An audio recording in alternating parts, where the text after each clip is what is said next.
तो हेलो बच्चों, आज हम फिर से नई क्लास लेके आए हैं और ये हमारा क्लास बेस्ड होगा मोशन इन प्लेन। तो लास्ट क्लास में हमने डिस्कस किया था मोशन इन स्ट्रेट लाइन। इसमें हमने कवर किया था वेलोसिटी, स्पीड, एक्सेलरेशन क्या होता है।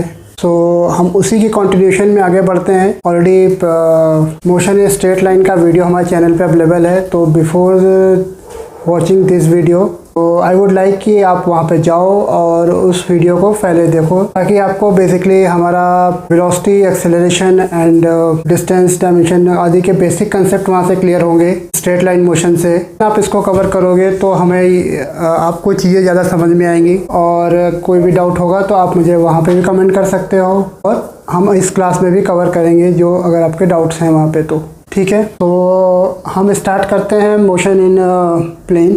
सो मोशन इन ए प्लेन से पहले मैं आपको कुछ चीज़ें, बेसिक चीज़ें बताऊंगा, जैसे वेक्टर्स क्या होते हैं, स्केलर क्वांटिटीज़ क्या होती हैं, वेक्टर्स का एडिशन कैसे करते हैं, और देन हम motion of the plane start करेंगे। कुछ ट्रिग्नोमेट्रीज के फॉर्मूले हैं जो हमने 10th क्लास में पढ़े थे। लाइक इफ़ हमारे पास कोई परपेंडिकुलर ट्रायंगल है और अगर हम साइन थीटा, ये दिस वैल्यू, अगर ये वैल्यू थीटा है तो sine theta is equal to A B by A C, cos theta is equal to B C by A C, tan theta is equal to A B by B C. तो ये चीज़ें कुछ trigonometry की basic formula मैंने इसलिए को right side में लिख दिया है, जो आप नोट डाउन कर लेना, क्योंकि उसका यूज़ हम मोशन इन द प्लेन करेंगे। सेकेंड चीज़ जो हम यूज़ करेंगे वो हमारी जो स्टैंडर्ड वैल्यू का चार्ट था, याद होगा आपको ट्रिग्नोमेट्री के अंदर, sine 0, sine 30, sine 45, sine 60, sine 90। इसी तरह हमारे साइन, कॉस, टेन तीनों के हमारे पास एक चार्ट समरी बन के आता था, जिसको हम लोग स्टैंडर्ड वैल्यू तरह यूज़ करते थे और उसको हम जहाँ भी हमें नीड होती थी वहाँ पे हम एग्जैक्ट वैल्यू वो पुट करके हमारा सोल्यूशन कोई सोल्यूशंस को सॉल्व करते थे। तो मैं उस वैल्यू पे नहीं जा रहा हूँ, क्योंकि हमारे पास स्पेस भी कम है और बहुत सारी चीज़ें कवर करनी है। तो मैंने बेसिक ट्रिग्नोमेट्री फार्मूला जो यूज़ होंगे वो मैंने यहाँ पे लिख दिए हैं, ठीक है। और जो हमारी वैल्यूज़ हैं वो मैं आपको जहाँ पे यूज़ करूँगा मैं आपको बता दूँगा, बट आई होप कि आपको वो चीज़ें याद होंगी। और नहीं याद है तो एक बार आप इससे पहले कि आप उस चीज़ को देख लो ताकि वो आपको मेमोराइज हो जाए। तो अब हम आते हैं इस चैप्टर मोशन और इन ए प्लेन के अंदर में। हमारे पास जो स्टार्टिंग पॉइंट है वो हमारा पहला पॉइंट हमारा है स्केलर एंड वेक्टर। दूसरा हम एडिशन एंड सब्सट्रैक्शन कैसे करते हैं वेक्टर्स के अंदर, और मोशन इन ए प्लेन। फिर हम स्टार्ट करेंगे क्या एग्जैक्टली क्या होता है, प्रोजेक्टाइल मोशन क्या होता है हमारा, और सर्कुलर मोशन क्या होता है। तो पहले हम इसको हम रैप कर दे रहे हैं यहाँ से। तो अब हम स्टार्ट करेंगे पहला पॉइंट हमारा कि स्केलर एंड वेक्टर क्या होता है। सो बेसिकली वेक्टर वो क्वांटिटीज़ होती हैं जिनमें मैग्नीट्यूड के साथ साथ डायरेक्शंस भी होते हैं। ये चीज़ हमने बेसिक चीज़ें हमने वहाँ पे पहले कवर की थी, यूनिट एंड मेजरमेंट में भी कवर की थी। वेक्टर, नॉन वेक्टर, स्केलर क्या होते हैं, और मोशन इन स्ट्रेट लाइन में भी हमने हल्का सा इसका आइडिया कॉन्सेप्ट आपको दिया था। तो आज हम उसी कॉन्सेप्ट को आगे बढ़ाएंगे और वेक्टर एंड स्केलर की बात करते हैं। तो कुछ क्वांटिटीज़ ऐसी होती हैं जिनमें हमारे पास डायरेक्शंस की रिक्वायरमेंट होती है एज सच, उसके मैग्नीट्यूड के अलावा। जैसे अगर हम बात करते हैं फोर्स वो क्वांटिटी है जिसके अंदर हमें डायरेक्शन भी चाहिए होता है और हमें मैग्नीट्यूड भी चाहिए होता है कि हमने कितना फोर्स लगाया और किस डायरेक्शन में लगाया। सिमिलरली अगर हम बात करें मोशन के केस में तो एक्सेलरेशन कितना एक्सेलरेशन क्या मैग्नीट्यूड है, कितना एक्सेलरेशन लग रहा है और किस डायरेक्शन में लग रहा है। और एक एग्जांपल जैसे अगर हम बात करते हैं प्रीवियस चैप्टर्स जो हमने कवर किए थे, हमने डिस्टेंस और डिस्प्लेसमेंट की बात की थी। तो वहाँ पे भी हमारा डिस्टेंस जो था स्केलर था, और तो हम लोग बात कर रहे थे वेक्टर का कि वेक्टर क्वांटिटीज़ के पास एक मैग्नीट्यूड होता है और एक उसकी डायरेक्शंस होती है। सो अगर हम बात करें तो वेक्टर को हम रिप्रेजेंट करते हैं। सपोज कोई हमारा एक वेक्टर ये है जो इस डायरेक्शन में है, और एक वेक्टर ये है जो इस डायरेक्शन में है। Vector A and vector B ये एक दूसरे के ऊपर थीटा एंगल्स पे लगे हुए हैं, ठीक है। या एक काम करते हैं, अभी हम एक ही वेक्टर लेते हैं, ठीक है। ये एक वेक्टर है, इसकी डायरेक्शन हमारी ये हो गई। और अगर इसकी मैग्नीट्यूड की बात करें तो सपोज अगर 5 है तो 5 इसका मैग्नीट्यूड हो गया। इस वेक्टर को अगर हम कोई नाम दे देते हैं z, तो वेक्टर z का ये हो गया 5z। तो ये हमारा जो होता है ये इसका वेक्टर का मैग्नीट्यूड होता है। और ये जो हमने सिंबल यूज़ किया हुआ है, अगर कहीं पे ऐसा मेंशन है तो ये हम डिनोट करते हैं कि ये इसका वेक्टर ये वेक्टर क्वांटिटी है और ये इसका डायरेक्शन के लिए हम शो करते हैं कि अगर हम किसी को वेक्टर, अगर हमें किसी का क्वांटिटी को वेक्टर दिखाना होता है तो हम उसके साथ हम ये सिंबल यूज़ करते हैं कि ये इसका मीन्स ये z हमारा वेक्टर क्वांटिटी है। तो इस वजह से ये हमारा इस तरह से हम वेक्टर डिनोट करते हैं। अगर हमें किसी वेक्टर का मैग्नीट्यूड हमें पूछना होता है कि वेक्टर का मैग्नीट्यूड क्या होगा, तो हम मैग्नीट्यूड के लिए ये रिप्रेजेंट करते हैं। तो ये हमारा वेक्टर का मैग्नीट्यूड है।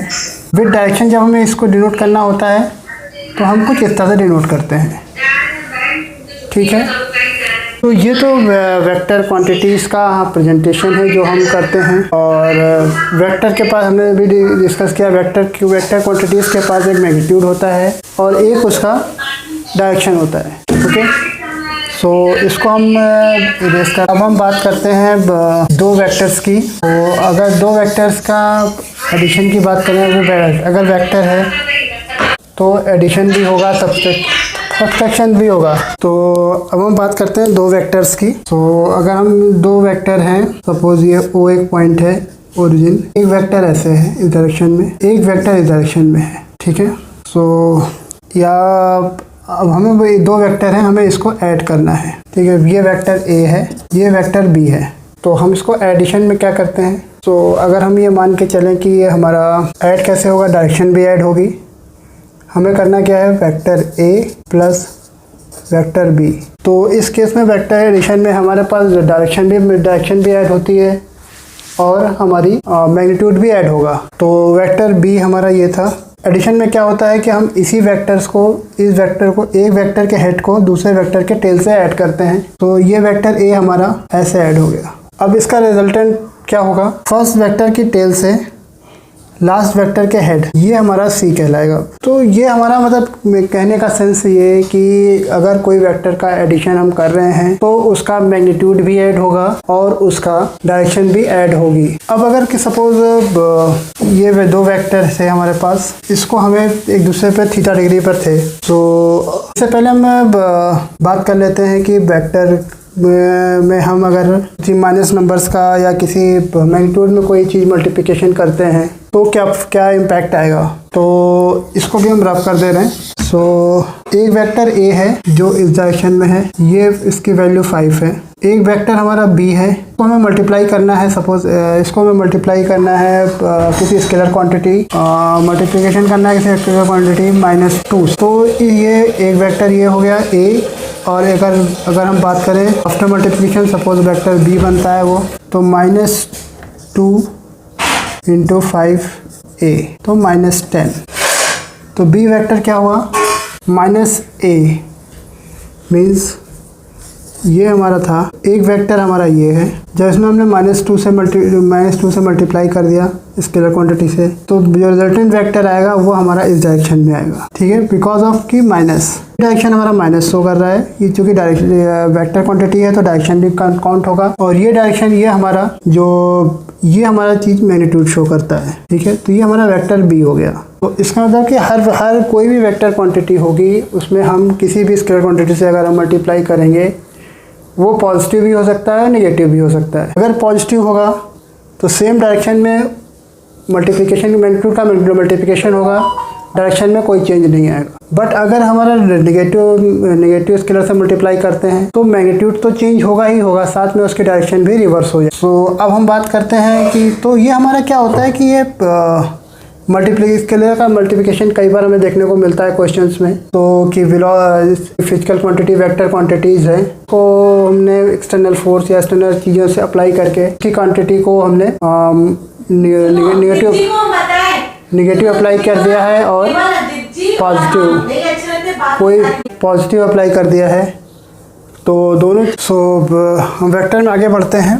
और बेसिकली वेक्टर के अभी हम लोग डायरेक्शन की बात कर रहे थे, तो डायरेक्शन हमारा अभी हमने जो लिया था वो ऑन द प्लेन था। अब हम बात करते हैं एक 3D डायरेक्शन की। सपोज ये x है, ये y है और ये z है, ठीक है। तो हम जो फिजिक्स के अंदर वो यूज़ करते हैं, x डायरेक्शन पे जो भी इसका मैग्नीट्यूड होता है उसको हम यूनिट x डायरेक्शन में जो भी हमारी होती है उसकी हम यूनिट वैल्यू मान के चलते हैं कि वो I है।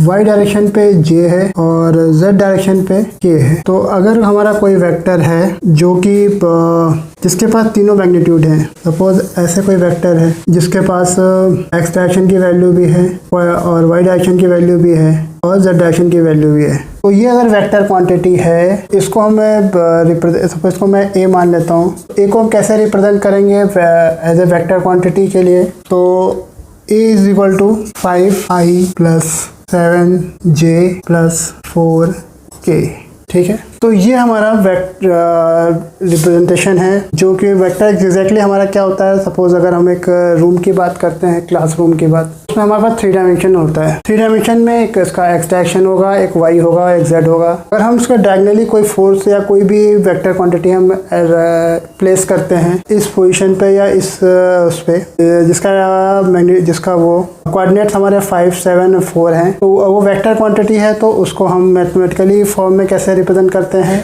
5ijk is a unit value in the each direction, तो 5i 7k and 7j and 4k ये इन सब के मैग्नीट्यूड है। ये हमारी डायरेक्शनल कर रहा है कि ये हमारे k डायरेक्शन z डायरेक्शन में है, ये y डायरेक्शन में और ये हमारा x डायरेक्शन में, ठीक है। सो अब इसको हम इरेज कर देते हैं। हमने आपको बता दिया कि हम उसको मैथमेटिकली कैसे रिप्रेजेंट करते हैं, ग्राफिकली कैसे रिप्रेजेंट करते हैं, ग्रामेटिकली, एंड उसका हमें अगर किसी स्केलर से मल्टीप्लाई करते हैं तो वो स्केलर से मल्टीप्लाई करते हैं तो वो पॉजिटिव भी हो सकती है स्केलर क्वांटिटी, नेगेटिव भी हो सकती है।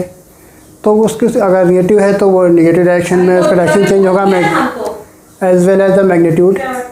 बट अगर हमारा वो पॉजिटिव क्वांटिटी है तो उसका सिर्फ मैग्नीट्यूड चेंज होता है, डायरेक्शन चेंज नहीं होती। सो इसको हम इरेज करते हैं, हम आगे बढ़ते हैं। सो बेसिकली इसके अंदर हमारा क्या होता है कि हमें किसी भी वेक्टर को स्प्लिट करना आना चाहिए। अगर हम उसको प्रॉपरली करेक्टली स्प्लिट कर देते हैं तो वो ईज़िली हमें प्रॉब्लम सॉल्विंग हो जाता है, हमें उसमें कोई इशू नहीं आता। और स्प्लिट करने का क्या मतलब है कि सपोज़ हमारे पास ये x डायरेक्शन है, ये y डायरेक्शन है, ठीक है, ये O है, एक वेक्टर अप्लाई हो रहा है जिसको हम मान लेते हैं r, ये एंगल थीटा है, ठीक है। तो ये हमारा x एक्सिस था, ये हमारा y एक्सिस था, और एक वेक्टर क्वांटिटी जो हमारे ओरिजिन से थीटा डायरेक्शन के लिए में अप्लाई हो रहा है।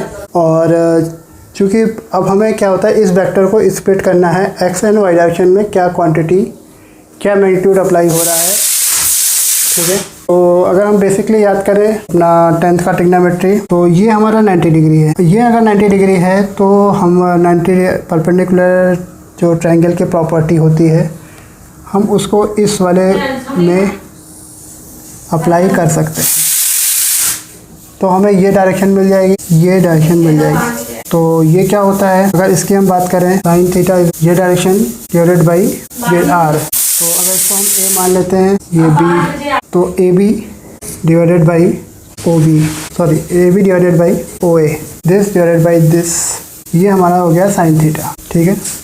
याद है आपको ट्रिग्नोमेट्री के फॉर्मूले जो हमने 10th में पढ़े थे। अब इसको अगर हम बात करें इस डिस्टेंस की, ये डिस्टेंस इसके इक्वल है, तो ये डिस्टेंस हमारी क्या हो जाएगी, ये डिस्टेंस हो जाएगी ए बी। सिमिलरली तो ओ ए की वैल्यू अगर हमारा r है तो ये हमारा डिस्टेंस क्या हो गया। अगर हम इस फॉर्मूला को हमने अप्लाई किया था, ये एंगल थीटा था, तो theta equal to A B divided by O A, ठीक है। तो ये हमारा, अब हम बात करते हैं इस डिस्टेंस की, तो ये डिस्टेंस क्या हो गई, इसको हम इधर मल्टीप्लाई कर देते हैं, तो हमारा ओ ए साइन थीटा, ओ ए क्या है r, तो ये हमारा हो गया r साइन थीटा इस डायरेक्शन में। सिमिलरली अगर हम बात करें ये इसकी, तो हम अप्लाई करते हैं कॉस थीटा के केस में क्या होगा, ये डिस्टेंस डिवाइडेड बाई ये distance, O B divided by R cos theta. तो आर को हम इधर मल्टीप्लाई कर देते हैं तो वो भी क्या हो गया आर कॉस थीटा। तो इसको थोड़ा सा हम क्लीन कर देते हैं ताकि आप लोग को क्लियर हो जाए आर। सो अब हमारा क्या हुआ कि हमारा हमने किया क्या, इसमें एक वेक्टर था जो हमारा एक्स एक्सिस से थीटा डिग्री पर अप्लाई हो रहा था, वेक्टर क्वांटिटी थी। इसको हमने स्प्लिट किया वाई डायरेक्शन में और एक्स डायरेक्शन में। तो एक्स डायरेक्शन में क्या हुआ, उसका जो हमारा मैग्नीट्यूड आया वो आर कॉस थीटा आया, और वाई डायरेक्शन में जो मैग्नीट्यूड आया वो आर साइन थीटा। अगर ए को हम रिप्लेस कर देते हैं आर से तो आर साइन थीटा। सो इस तरह से हमारा हम वेक्टर को स्प्लिट कर सकते हैं। और अगर हमें स्प्लिट वैल्यूज दे रखी हैं और एक्स एक्सिस की वैल्यू दे रखी है, वाई एक्सिस की वैल्यू दे रखी है, और हमसे पूछा जाता है कि भाई ये इसकी हमें रिजल्टेंट वेक्टर का क्या होगा, क्वांटिटी क्या होगी। सो हम जो हमारे ट्रिग्नोमेट्री के फॉर्मूले थे, अगर आपको याद हो तो, कि पाइथागोरस थ्योरम की बात कर लेते हैं। A square equal to this square plus this square का अंडर रूट। तो अगर हमें अगर हमें कभी रिजल्टेंट निकालना होता है तो हम इससे निकाल सकते हैं। और अगर हमें वेक्टर पता है और उसको हमें स्प्लिट करना है तो हम इस तरह से उसको अपनी ट्रिग्नोमेट्री अप्लाई करके उसको हम स्प्लिट कर सकते हैं। तो ये हमारा वेक्टर था जिसका अभी हम यूज़ करेंगे आगे मोशन इन प्लेन के अंदर, कि अगर हम इसको इसके वेक्टर का एडिशन कैसे हो रहा है, वेक्टर का स्प्लिट कैसे कर रहे हैं। क्योंकि बेसिकली अगर कोई चीज़ जो हमें किसी प्लेन में मूव कर रही है, किसी एंगल पे मूव कर रही है, सो उसके पास एक्स डायरेक्शन में भी कुछ ना कुछ मैग्नीट्यूड और डायरेक्शन वैल्यूज़ होंगी। मैग्नीट्यूड होगा, कुछ डायरेक्शन होगी, और वाई डायरेक्शन में भी कुछ होगा, दोनों साइमल्टेनियसली चलेगी। सो दैट्स वाई कि उसके बाद मान लिया सपोज एग्जाम्पल लेता हूँ, जैसे आप बॉल थ्रो करते हो या आप या कोई चीज़ थ्रो करते हो और वो एक्स डायरेक्शन में भी जाता है, वाई डायरेक्शन में भी जाता है।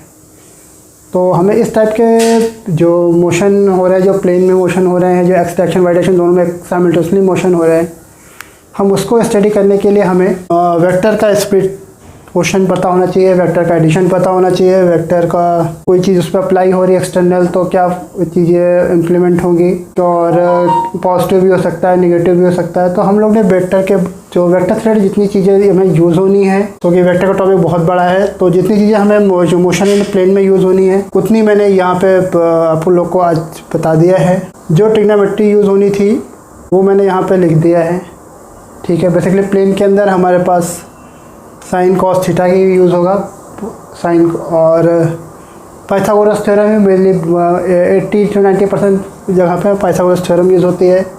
ट्रायंगल की प्रॉपर्टीज़ यूज़ होती हैं जो आप लोग को 10th में पढ़ी थी वो। तो आज के वेक्टर के लेक्चर को हम यहीं ख़त्म करते हैं, और नेक्स्ट इसके बाद हम मोशन इन प्लेन स्टार्ट करेंगे। सो वेक्टर आप लोग रिवाइज़ करिएगा तब तक, और जल्दी हम लोग मोशन इन प्लेन का वीडियो लेके आएंगे ताकि आप लोग को और डिले ना हो और चीज़ें मेमोराइज रहें और अच्छे से आप प्रिपेयर कर पाएँ। ओके बच्चों, तो be prepare and ready for the next class. Bye for today.